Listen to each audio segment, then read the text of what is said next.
Universidad de Chile Podcast es un espacio transmedia de difusión científica, académica y cultural de la Universidad de Chile, producido por la Dirección de Comunicaciones. Seguimos este 2023 buscando ser un espacio informativo con temas interesantes, útiles y entretenidos para todas y todos ustedes. Recuerda que nos encuentras en tantaku.cl y en distintas plataformas de streaming de audio y video. En este capítulo hablaremos sobre las tipografías como forma de expresión artística y en qué consisten y su importancia en la construcción de un relato y la comunicación en general.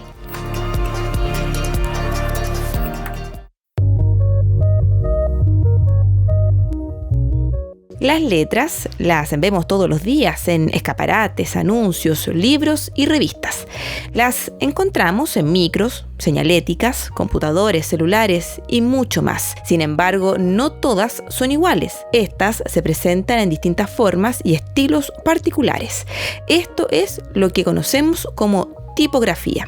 Algo que, pese a esta enorme presencia, rara vez nos detenemos a pensarlas y reconocerlas. Es por esto que en muchos casos ignoramos su relevancia, siendo que este sistema de letras dieron origen a la escritura como la conocemos. Históricamente la tipografía ha sido un sistema de impresión, el sistema de impresión tipográfico creado por Gutenberg alrededor de 1450.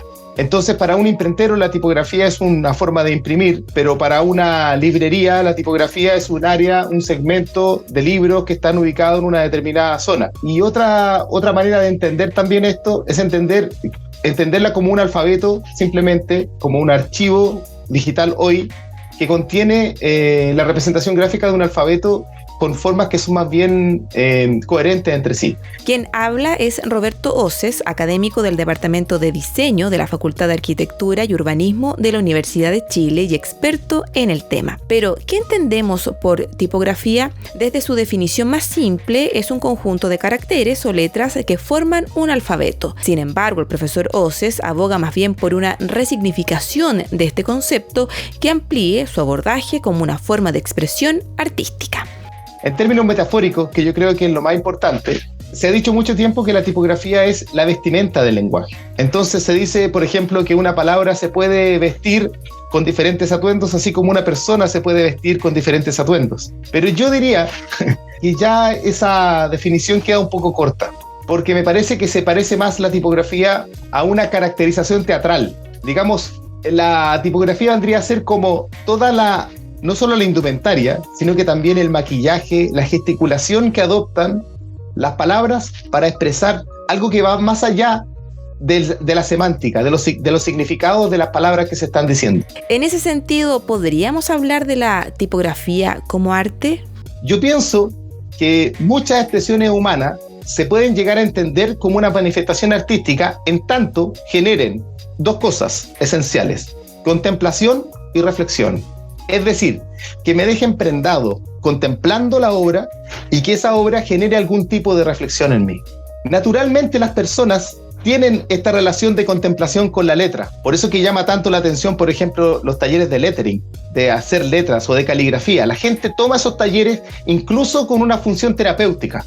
Casi como hacer mandalas, las personas aprenden a hacer letras. Porque la forma de la letra tiene una cierta relación quizá corporal, ¿no es cierto?, incluso con las personas, al momento de ejecutarla y al momento de contemplarla. Evidencia de aquello es expresado por la muestra Tipografía Oda, basada en el texto Oda a la tipografía de Pablo Neruda y diseñado por Mauricio Amster en 1956 para la editorial Nacimiento, un proyecto que fue parte de las actividades de la edición 2022 del Foro de las Artes de la Universidad de Chile y que fue dirigido por el profesor Oces y desarrollado por Jenny Abud, académica de la Facultad de Arquitectura y Urbanismo de la Universidad de Chile y editora de Ediciones Fulgor, quien nos cuenta un poco sobre el proceso. Nosotros como editorial, en el uso tipográfico, siempre nos preocupamos en este caso del lector y de la experiencia en la lectura. Y en el caso del proyecto de tipografía que realizó el docente Roberto, el desafío era mayor, puesto que ahí, como bien te señalaba, la tipografía pasó a ser un medio de expresión. Por lo tanto, hay una construcción inicial, ¿cierto?, que es para ser usada, por lo tanto leída, y acá lo que hicimos fue utilizarla como un medio de expresión, en donde los detalles que quizás no se pueden apreciar en cuerpos tipográficos pequeños, al aumentarla y al transformarla en forma, se podía apreciar mejor los detalles en la construcción de esa tipografía. Es por ello que la profesora Abud destaca la importancia de escoger una buena tipografía en la construcción de cualquier texto, algo que la académica destaca y enseña en las cátedras sobre el uso tipográfico que tienen las y los estudiantes de la Universidad de Chile. La selección tipográfica puede ser, siempre le hablo a mis estudiantes, puede ser la piedra en el zapato, digamos, para cualquier proceso de diseño editorial, porque puede desfavorecer totalmente la lectura, o al revés, que eso es lo que uno siempre espera, que la puede potenciar y pueda crear una mejor legibilidad y legibilidad. Los criterios que yo recomiendo para una selección tipográfica son primero saber el origen de la fuente, que generalmente uno lo desconoce, pero se investiga un poco. Hay plataformas digitales que proveen del origen, quiere decir cómo se llama el tipógrafo, la tipógrafa, cuál es el país de origen y cuál fue la inspiración para realizar esa tipografía. Y la verdad es que esta elección se vuelve muy relevante en distintos aspectos. Elementos como fuentes serifa, que son más estilizadas y representan antigüedad, o las de palo seco, que encarnan todo lo contrario, marcan una enorme diferencia en cómo construimos y representamos un relato, como el guión de este capítulo, que se escribe en Arial, una letra palo seco para lograr una mejor lectura en voz alta de la locutora. Muchas gracias por ello.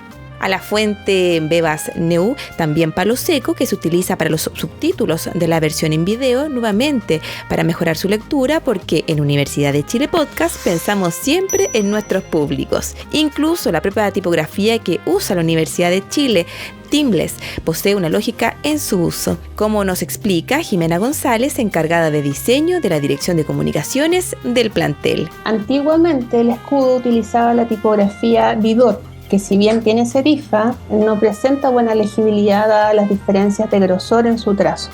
La Timeless, en cambio, tiene una estructura mucho más regular, pudiendo utilizarse en textos más extensos que permitan una buena lectura. Además, volviendo a sus características, la elegimos porque, si bien es clásica, también al mismo tiempo aporta modernidad y confianza, ya que su forma es estilizada, es fuerte, y es casi un intermedio entre la serifa y el palo seco. Entonces transmitimos tradición y actualidad, dos conceptos que nos interesa estén presentes en la imagen de la universidad porque son parte de su quehacer. Algo que se marca dentro de un uso institucional. Lo importante es que haya correspondencia tanto en lo que queremos connotar como en la estructura de la información. O sea, la jerarquía de los elementos en el diseño dependerá de esos objetivos. Y considerar que la elección de una determinada familia tipográfica no solo debe basarse en lo estético, sino también en lo psicológico y funcional.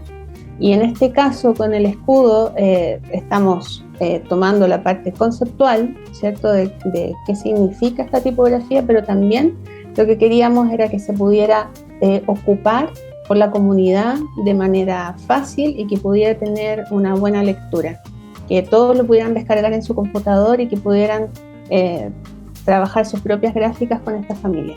Ahora bien, muchos probablemente desconocían estos aspectos relacionados a las letras y sus tipografías. Y es que más allá de las carreras enfocadas en el diseño, no es algo que se suele impartir o siquiera visibilizar socialmente, algo que para la profesora Jenny Abud debería cambiar, permitiendo que otras carreras enfocadas en la escritura impartan contenido sobre el uso tipográfico. No es muy común encontrar disciplinas que converjan en el aspecto tipográfico. Quiere decir que la tipografía siempre está albergada en el diseño y en la responsabilidad del diseñador, ¿cierto?, a la hora de comunicar.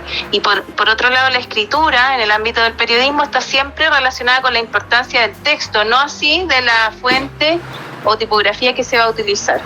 Entonces esa conexión es fundamental, porque ahí se enriquece, ¿cierto?, la lectura en cuanto al contenido y en cuanto, en este caso, al uso tipográfico. Pero claro, como bien dices tú, no es muy común. No, hay pocos espacios en donde estas disciplinas convergen para ponerse de acuerdo, quizás, y complementar las miradas disciplinares.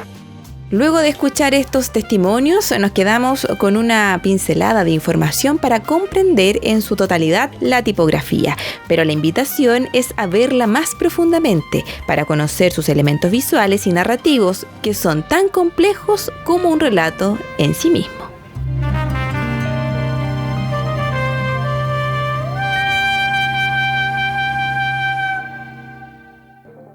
Esto fue Universidad de Chile Podcast temporada 2023, una producción de la Dirección de Comunicaciones para la Vicerrectoría de Extensión y Comunicaciones. Recuerda que nos encuentras en tantacu.cl, Uchile TV y en distintas plataformas de streaming de audio y video.